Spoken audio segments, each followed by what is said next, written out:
we are going to look at example 1 for expected value, parts A, B, and C. So first, we're going to be looking at this coin that we flipped 4 times and determine the outcomes, or our sample space is really what we're looking for here. There are several ways to do that. I'm just going to go ahead and do a tree diagram for this one. So for that first coin, we would have heads or tails. This is our first flip. And then from that, heads, we could have heads or tails on the second flip. Same thing from the tails on our first one. That would be our second flip. Then we do a third.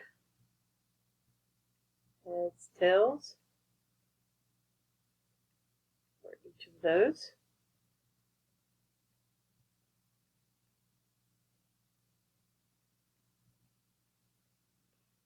That's our third flip.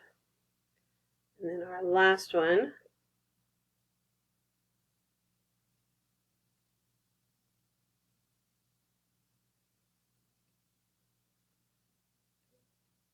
off of each of those would be a heads or tails.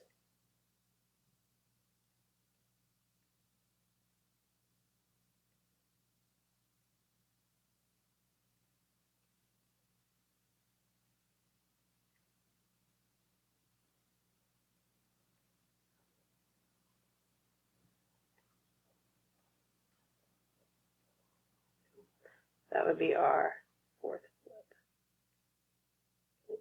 So then if I'm going to write out our outcomes, for that first one we have heads, heads, heads, and heads.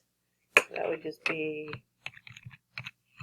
all those H's, and then we would have heads, heads,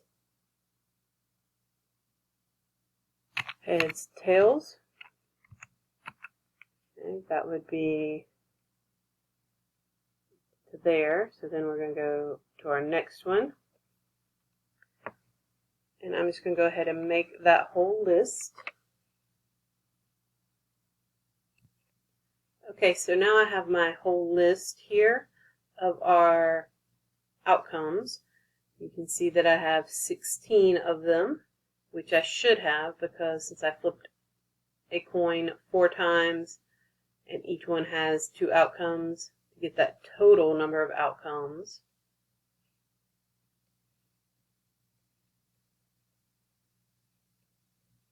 we would need to do some multiplying. And so we'd have how many outcomes on our first coin times the number of outcomes on our second coin, number of outcomes on our third coin, and the number of outcomes on our fourth coin. So 2 times 2 times 2 times 2 would give me 16. So that's why I have 16 outcomes here. Okay? We are going to use these outcomes in part B. Looking at part B, you can see I've already copied over all my outcomes. We're going to be filling in this table. So we're looking at how many times these happen and exactly this number. Okay, so for our X, we're looking for the number of heads. So the number of times we have 0 heads, okay, that is this one right here. I'm going to mark through that one. That's 1, and that's the only place where we have 0 heads. So the probability of that happening is going to be 1 over 16, or 1 out of 16. Okay. Then for the number of heads to be 2. Okay, so, or sorry, the number of heads to be 1. So we have 1 here. That would be 1, 2, 3, that one, 4, and all the rest of those have more than 1. So that would be 4. So 4 out of 16. Let's do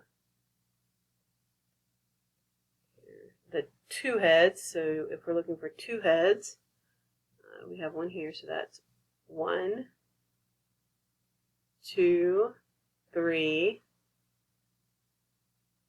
4, 5, 6. So 6 times that there are 6 out of 16. Then looking at the 3 heads, we've already used all of those, so we got this one right here. That's 1,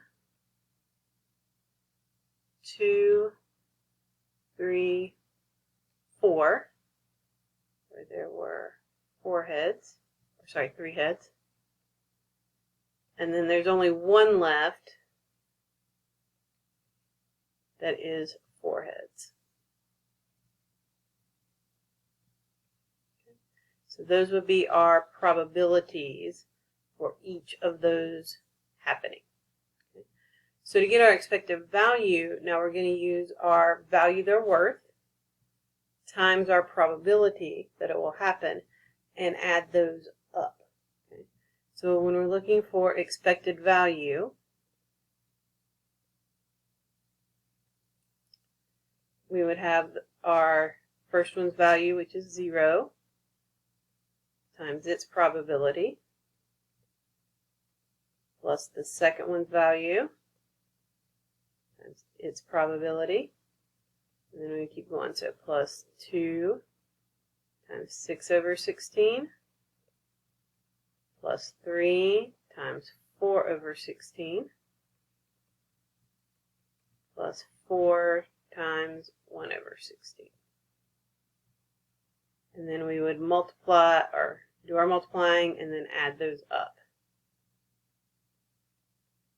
So if you put those into your calculator, you should end up with 2. So our expected value for heads, so we're expected, anytime you flip, on average, you're expecting to get 2 heads. That's just what our expected value means, is what do we expect to happen on average. Okay? So expected value here would be 2 heads.